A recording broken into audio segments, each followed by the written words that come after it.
Farmacias Medicity, la cadena de farmacias más grande del país, ahora llega a tu casa.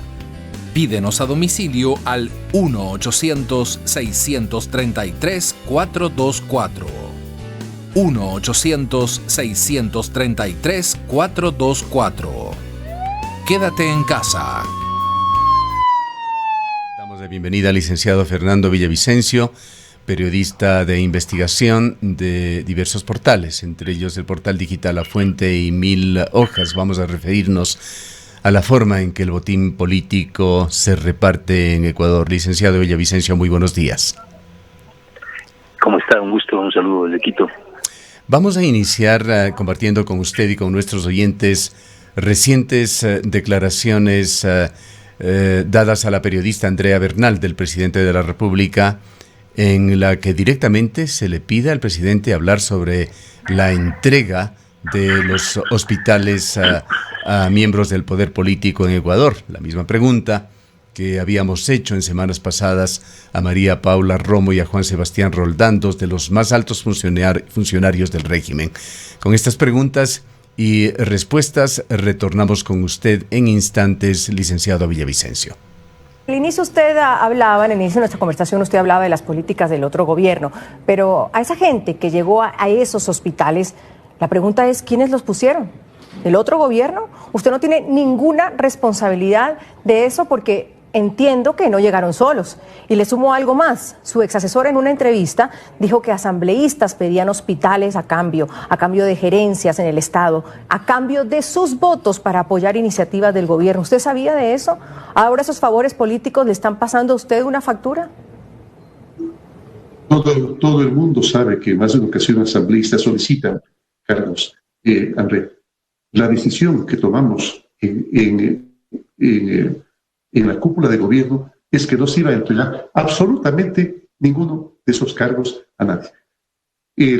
Los cargos que en este gobierno se han entregado han sido con los debidos concursos y quienes han estado gerenciando hospitales y quienes han hecho estos actos de corrupción, principalmente desde el sector empresarial, han venido haciendo estos negocios desde hace aproximadamente 6 u 8 años.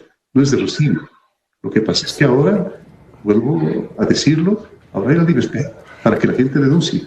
Esa es la gran diferencia. Sí, pero yo sí quiero que quede algo claro, presidente, porque a uno le indigna, sin duda alguna, el tema de entregar hospitales en una pandemia a gente que no sabe nada de hospitales y de contratos de gente que no lo sabe cumplir, que no está lista para hacer adquisiciones hospitalarias. ¿Usted le puede decir al país que su gobierno no se entregaron hospitales a cuotas políticas? No, absolutamente. Ni un solo hospital. Pero una asambleísta, Cristina Reyes, ha denunciado que su ministra de Gobierno, María Paula Romo, es la responsable en la repartición de los hospitales. ¿Qué dice usted ante esa acusación? Está falseando la verdad. No está diciendo la verdad. Es una asambleísta que tiene este tipo de exabruptos. Bueno, ya la conocemos acá. Tiene que reconocer los errores y sobre todo rectificar a la ministra. Hace 2 o 3 días tuvimos una conversación con un colega suyo, Juan Sebastián Roldán, secretario del gabinete. Se sintió él un poco molesto por preguntas que le hicimos que son necesarias que el gobierno responda. Nos dijo, en definitiva, la pregunta de que nada tenía que ver el gobierno con esto. Y nos referimos al tema de la corrupción con la entrega de la administración de los hospitales a grupos políticos por negociaciones de carácter político, tema que ha sido denunciado por la prensa nacional en determinados portales, a los cuales Juan Sebastián Roldán los calificó como que no eran portales periodísticos y despreciaba a los autores de estos reportajes cuando son los mismos que han posibilitado el caso más grande que se está juzgando en Ecuador por corrupción, de sobornos 2012-2016. Espero, señora ministra, que usted sí nos dé respuesta a lo que negó Juan Sebastián Roldán. ¿Qué grado de responsabilidad tiene el gobierno de Lenín Moreno en la entrega de los hospitales? Allí están las investigaciones, las sospechas sobre acuerdos con la familia Bucaram, con el exprefecto del Guayas, Jimmy Jairala, la situación desastrosa en la que se encontró los hospitales, los negociados que se venían dando, que posiblemente muchos de ellos no hubiesen salido a la luz de no ser por la emergencia sanitaria. Gustavo, gracias por la pregunta porque me permite comentarla y comentar un tema que es muy sensible, sobre el tema de corrupción en hospitales. ¿Por qué hay corrupción en hospitales? Y creo que es algo que tenemos que preguntarnos todos y buscar las respuestas y, por supuesto, las sanciones, las más estrictas sanciones. Pero una de las causas por las que la corrupción se ha concentrado probablemente o es más visible en ese lugar es porque es uno de los lugares en donde quedaron recursos. Pasamos de tener un presupuesto, permítame ponerle los números en grueso. El primer año de gobierno de Rafael Correa, el presupuesto general del Estado fue de $9.000 millones. $9.000 millones. El último gobierno... Primero. Segundo, no hay ningún acuerdo político con la familia Bucaram. Ni ha habido ningún acuerdo con la familia Bucaram. Tercero, todos los temas de corrupción hoy día tienen 3 cambios estructurales con nuestro gobierno. El primero, existen instituciones independientes que investigan... Gracias por su paciencia, licenciado Villavicencio, pero era importante compartir estos audios en su turno. El presidente de la República, María Paula Romo, la ministra de Gobierno, Juan Sebastián Roldán, secretario del gabinete, niegan rotundamente haber entregado los hospitales al poder político.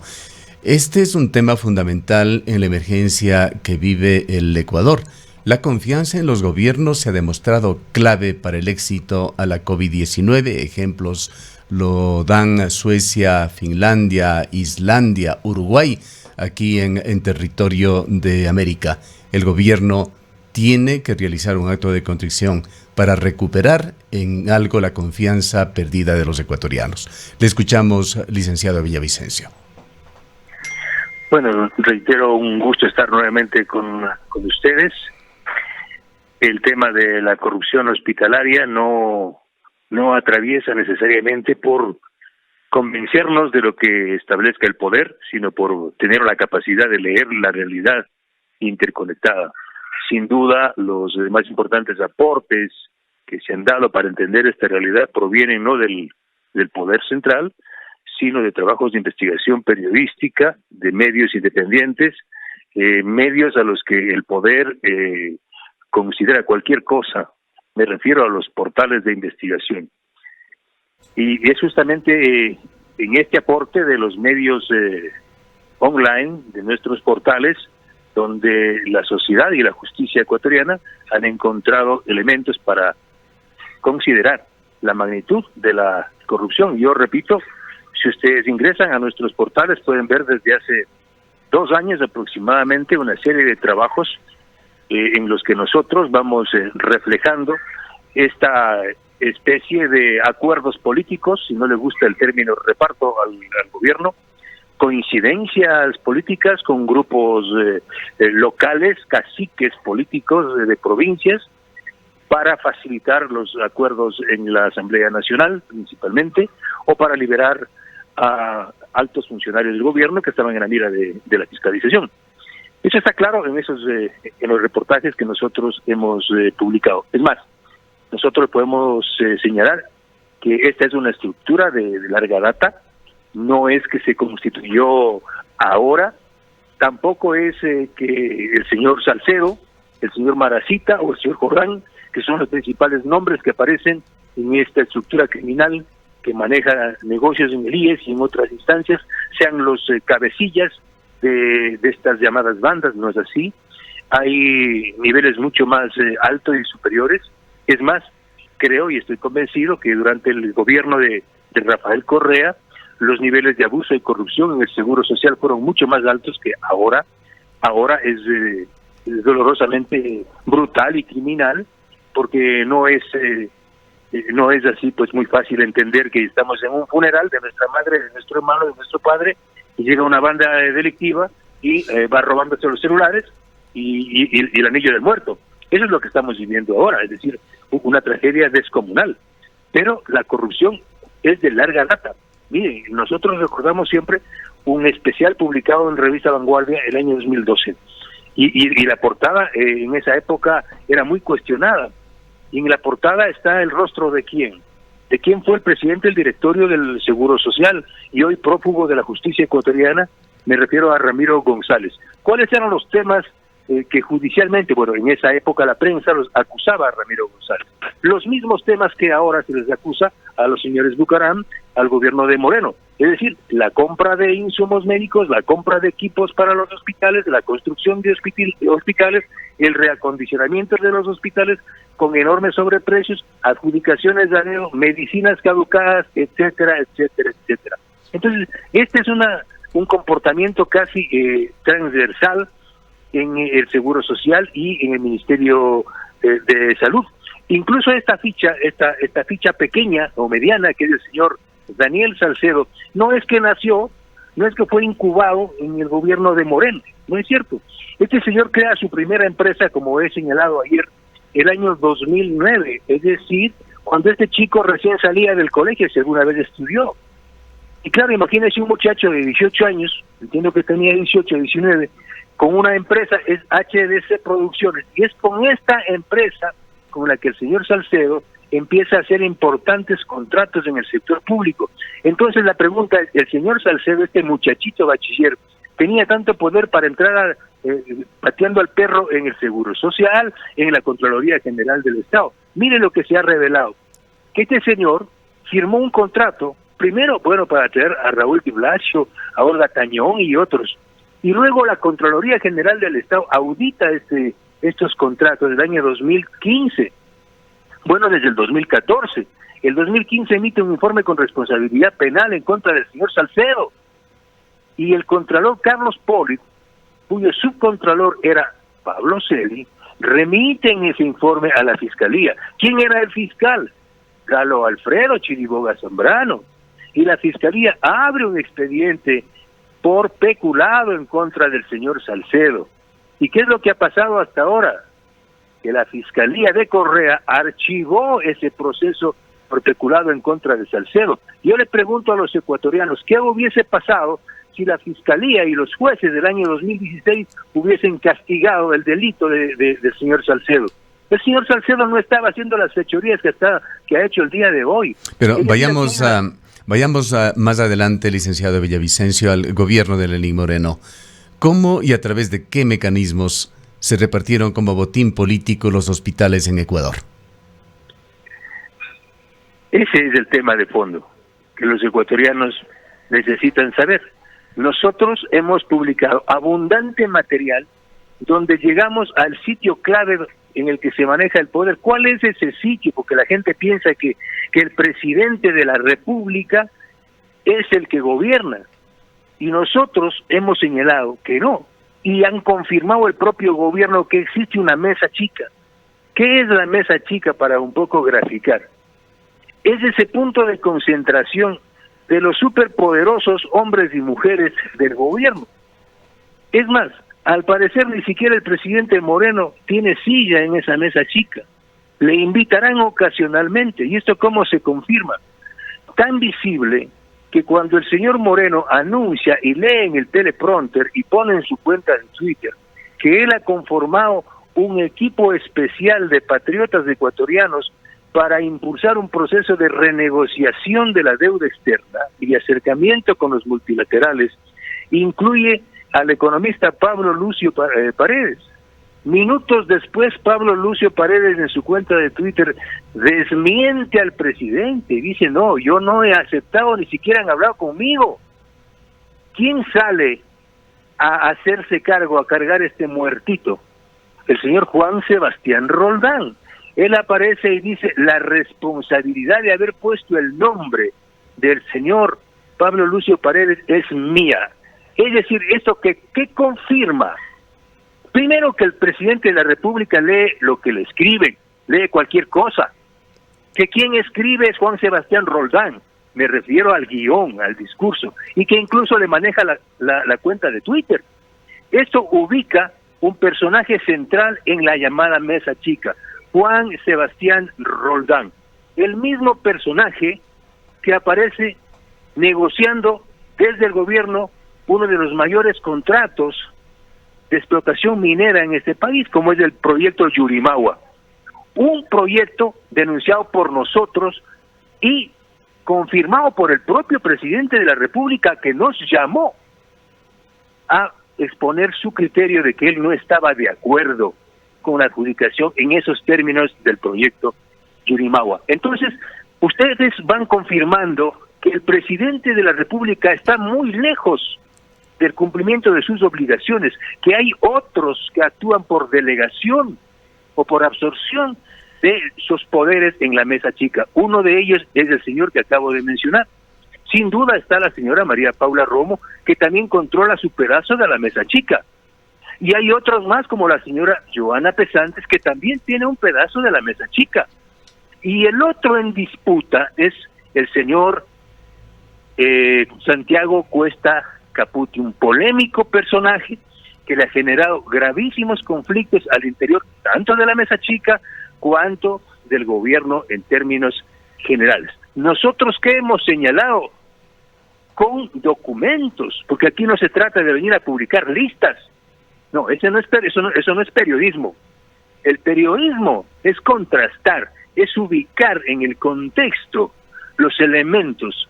Nosotros hemos señalado y hemos publicado que el señor Santiago Cuesta Caputi actuó con una enorme delegación de poder del presidente de la República, Lenín Moreno. Y él con su propia voz y su lenguaje exquisito, ha confirmado que el presidente Moreno le delegó a él la capacidad de volar cabezas en el gobierno. Pero él vuela cabezas en el gobierno ya cuando estaba fuera del gobierno. Esto lo dice en un audio que está colgado en nuestro portal web y que hemos compartido con ustedes. Eso dice, es más, ¿qué dice el señor Cuesta en ese audio? Que quien llevó a la ministra de Salud, exministra Catarina Andramuño, fue Paul Granda, y que hoy contaba con el aval y el criterio bueno de Santiago Cuesta respecto a la señora Andramuño. Y dice algo mucho más exquisito, que quien nombró o recomendó el nombramiento del director de la Agencia de Regulación y Control, ARSA, porque aquí los ecuatorianos nos preocupamos mucho por el ministro de Salud y no hemos puesto el ojo al rol de la Agencia de Regulación y Control, que es quizá mucho más importante por lo que está pasando ahora con la crisis sanitaria. ¿Quién nombró al señor Daniel Calle, director de la Agencia de Regulación y Control, según información de Santiago Cuesta? Johnny, que es como mi hijo, dice Santiago Cuesta. ¿Y quién es Johnny? Juan Rodríguez Malo, yerno del presidente Moreno. Y puedo contarles en 3 horas el enorme control y poder que delegó Moreno a Santiago Cuesta Caputi, principalmente en el manejo del petróleo, que es el rubro central de la economía ecuatoriana. ¿Quién maneja el sector eléctrico? Cuesta. ¿Quién maneja el sector petrolero? Cuesta. ¿Quién maneja el sector minero? Cuesta. ¿Quién puso al director de la CENESIT, al señor Agustín Albán? Santiago Cuesta Caputi. Y así les puedo seguir contando. La situación con Santiago Cuesta se mantiene hasta estos días. Pero por supuesto, porque hay vasos comunicantes de larga data y jamás se va a poder romper esa relación de Santiago Cuesta con Lenín Moreno por la sencilla razón de que Santiago Cuesta Caputi fue el puente con los grandes empresarios que financiaron la campaña de Lenín Moreno y Jorge Glass, principalmente con el señor Enrique Cadena Marín, conocido como el zar del petróleo. Ahora, la relación del señor Santiago Cuesta Caputi en el mundo de la salud, sin duda principalmente con lo que pasa en Manabí, es a través de uno de sus brazos ejecutores en la asamblea, del señor Daniel Mendoza. Daniel Mendoza es el ahijado de Santiago Cuesta Caputi. El señor Mendoza no hubiese podido mover una ficha si no era por el poder conferido por Santiago Cuesta. Mire, le voy a contar esto públicamente.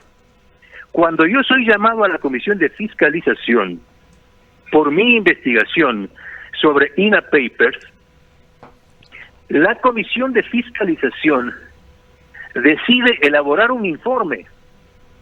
¿Y quién prácticamente me hace la vida cuadritos en 2 reuniones es el señor Daniel Mendoza.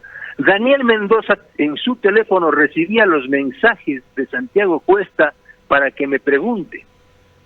Yo tenía que responder por el caso INA Papers y empiezan a atacar a mi familia. Si usted lee el informe de la Comisión de Fiscalización sobre el caso INA Papers, prácticamente un 95% asumen el trabajo periodístico de Cristian Zurita y Fernando Villavicencio. Y solo 2 diputados, solo 2 legisladores votan en contra. ¿Sabe cuál es uno de ellos? Daniel Mendoza.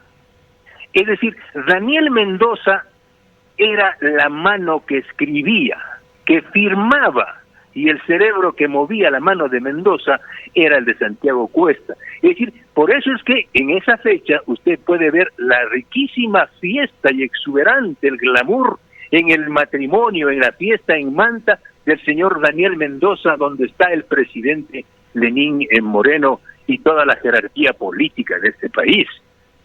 Es decir, Daniel Mendoza tiene ese poder porque le da Santiago Cuesta. Y con ese poder va y toma control de los hospitales de la provincia. ¿En qué instancia, en qué momento, con qué cronología se dio esto? Porque Mendoza cumplía en la asamblea lo que Cuesta y Moreno querían. ¿Sí? ¿Qué hacía Mendoza ahí? Mendoza estaba en contra de que se investigue INA Papers, pero no logró conseguir la mayoría, pero él expuso su criterio. Pero ahora vamos a Manabí. ¿Cómo así el señor Mendoza controla desde el gobernador? Tito Nilton Mendoza es un cuadro ¿de quién? De Daniel Mendoza. Hasta la señora que vende papel higiénico en los urinarios de Manta está controlada por el señor Daniel Mendoza. Mire lo que pasó en la entrega de los hospitales. Me refiero al hospital de Bahía, al hospital de Pedernales, al hospital de Chone y al de Manta. Adjudican el contrato del hospital de Bahía a un consorcio que la integra la compañía de Carlos Bernal y su esposa. La esposa de Carlos Bernal, la señora Vélez, está vinculada a la familia de Santiago Cuesta. Y eso nosotros lo probamos en un reportaje que está publicado en nuestro portal. Pero luego, por las presiones internas en la mesa chica, le tumban el contrato, porque además las pólizas eran truchas, eran falsas, las pólizas que había presentado el consorcio para la construcción del hospital de Bahía. Viene el otro grupo de la mesa chica y le tumban el contrato a este consorcio y adjudican a otro consorcio. Pero claro, ya había corrido algunos hilos de dinero en ese proceso. Y lo mismo que pasa en Bahía, pasa en Pedernales. Adjudican primero a la gente de Cuesta, ¿sí?, el contrato primero, luego le tumban y entra la gente del otro lado. Pero en los 2 casos aparece Daniel Mendoza. Entonces, Daniel Mendoza, igual que Daniel Salcedo, no podía haber hecho lo que hicieron si no tenían el enorme poder conferido por Santiago Cuesta y por los otros dueños. Transitemos a la otra provincia de la costa, la provincia del Guayas, y cuéntenos sobre, asimismo, el pacto político para la entrega de hospitales a los Bucaram y a Jimmy Jairala. Bueno, entonces aterrizamos en el avión que trae a Abdalá Bucaram, ¿no? ¿Quiénes viajaron a Panamá? Está publicado. A Panamá viajaron para un poco pavimentar el retorno de Abdalá Bucaram, luego de casi 20 años de exilio. Viajó el señor Eduardo Mangas, hombre de confianza del señor Lenín Moreno, y el señor José Serrano, ex ministro del Interior de Correa y actual asambleísta. Eso está publicado. Ellos viajaron a Panamá y como efecto, como resultado de ese acuerdo, el señor Bucaram regresó. ¿Sí? Todas las investigaciones publicadas por nosotros, desde esa espectacular investigación denominada el Hospital Desahuciado, refiriéndonos al Teodoro Maldonado, cargo del IES en Guayaquil, apunta a que la familia Bucaram tomaron el control de al menos 2 hospitales, el Hospital de los Seimos y el Hospital Teodoro Maldonado Carbo, y controlaron esta estructura que ya venía trabajando en el IES, la estructura de Daniel Salcedo, del señor Jordán y del señor Maracita, que está en Estados Unidos tranquilo, porque nadie le dice nada al señor Maracita, ¿verdad? Pero son parte de una misma estructura. Porque la pregunta del millón es cómo entró de gerente del Hospital Teodoro Maldonado Carbo el señor Luis Jairala Zunino, pariente del ex prefecto Jimmy Jairala. ¿Quién le puso ahí? No, la pregunta que le hace Andrea Bernal al presidente Moreno es absolutamente categórica. Esta gente no puede entrar caminando por el hospital. Cuando usted va al Teodoro Maldonado Carbo y va enfermo, no le dejan entrar. ¿Cómo entró? ¿Cómo entró Abdalá Bucaram? ¿Cómo entró Dalo Bucaram? ¿Cómo entró Daniel Salcedo? Sin duda que hubo un acuerdo político. Y ese acuerdo político fue pactado en Panamá. Licenciado Villavicencio, sobre Daniel Mendoza nos ha contado ya usted bastante. Ahora hablemos sobre el empresario. Así lo califican, así lo conocían a este delincuente de cuello blanco, Daniel Salcedo. ¿Quién es? Como empecé a contar esta historia, es un muchacho y su hermano, los dos, tienen aproximadamente 15 empresas en sus registros personales, y aquí nos salta otra gran preocupación. O sea, ¿cómo así se constituyen empresas como fábrica de salchichas? ¿Qué ha hecho la Superintendencia de Compañías para advertir al país que aquí se están creando empresas de papel? Es importante que también se sepa esto, cómo se genera esta estructura delictiva. ¿Por qué el Seguro Social no adquiere los insumos, por decir algo, gel, a los fabricantes? ¿O por qué no compra paracetamol a los grandes fabricantes y distribuidores exclusivos de sus fabricantes? ¿Por qué? Porque parte de la estructura delictiva fue crear un grupo intermediario. Entonces, estos delincuentes, estos medianos delincuentes, crearon una decenas, si no centenares de empresas de papel, y la Superintendencia de Compañías descalificó como gran registro. ¡Qué maravilla! ¿Cómo crecen los emprendedores en el país? Porque así les llaman. Oh, yo ya tengo mi empresa, ¿sí? Soy un emprendedor. ¿Qué emprendedor puede ser si crearon empresas de papel? Y aquí aparecen empresas creadas como proveedoras, por ejemplo, o proveedoras de hamburguesas, restaurantes, que están a nombre de personas que son parte de esta estructura. Aquí nosotros hemos publicado incluso los contratos, algunos de ellos firmados por el cuñado de Jacobo Bucaram. Es decir, no pueden decir los señores Bucaram que solamente son amigos del señor Daniel Salcedo, ¿no? El cuñado de Jacobo Bucaram ha firmado cantidad de contratos con los hospitales del IES en Guayaquil para provisión de insumos y medicamentos. Entonces aquí hay una acción absolutamente cercana de parte de ellos. Bueno, y lo más grave es que les encuentran los propios medicamentos e insumos médicos en la casa de Abdalá Bucaram y también en la casa de otros familiares. O sea, pruebas abundan y están en exceso, diría yo. Vayamos a otro tema que usted lo ha mencionado ya, el contralor Pablo Celi. Recordemos que él fue vicecontralor con Carlos Polit y de hecho él redactaba y era responsable de muchísimos de los controversiales acuerdos y decisiones que tomó la Contraloría en esa época, que es ya historia en Ecuador. Julio César Trujillo, entre los diversos aciertos que tuvo un gran error, el de mantener a Pablo Celi. Incluso se permitió por parte del Consejo de Participación Ciudadana y Control Social Transitorio que permanezca Pablo Celi, abriendo una polémica que se ha quedado allí congelada en el limbo en Ecuador, con un contralor supuestamente temporal, que es Pablo Celi.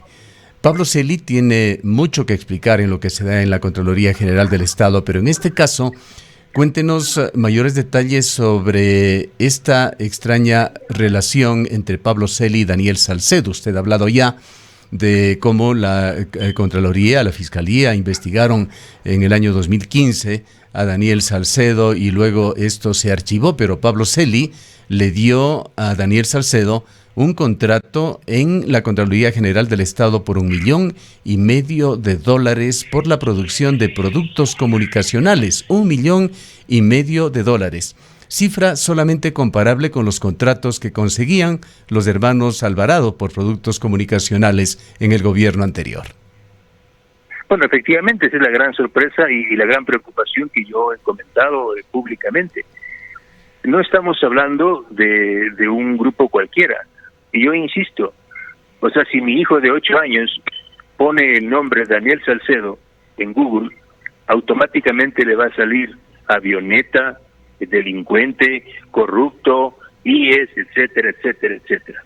Pero resulta que aquí la misma Contraloría, los mismos operadores que suscribieron un informe con responsabilidad penal el año 2015, que enviaron a la justicia, a la fiscalía, para que procese a Daniel Salcedo por el delito de peculado, es decir, por robo de fondos públicos, ese mismo subcontralor, ahora contralor del Estado, autoriza, porque él va a decir, no, es que yo no firmé, autoriza la firma de un contrato por aproximadamente 1.3 millones, incluyendo IVA, con la empresa HDC, con esta misma empresa que fue creada por el señor Salcedo cuando recién salió del colegio el año 2009.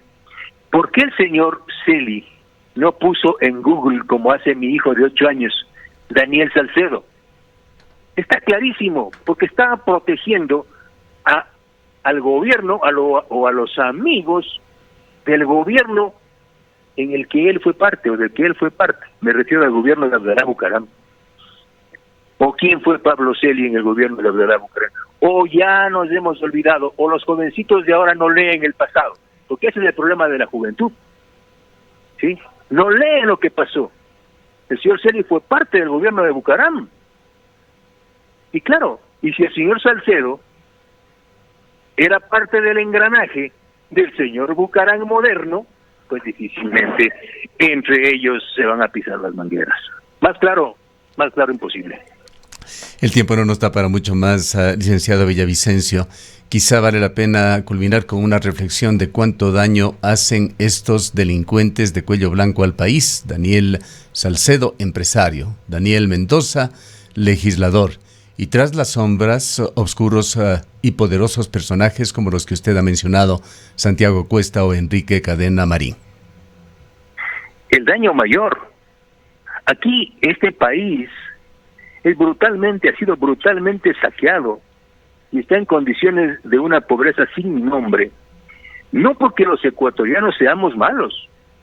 Lo terrible es aquí que el 98% de gente que es buena de esta patria, gran parte se ha equivocado eligiendo a ese 2% que forma parte de estas estructuras criminales.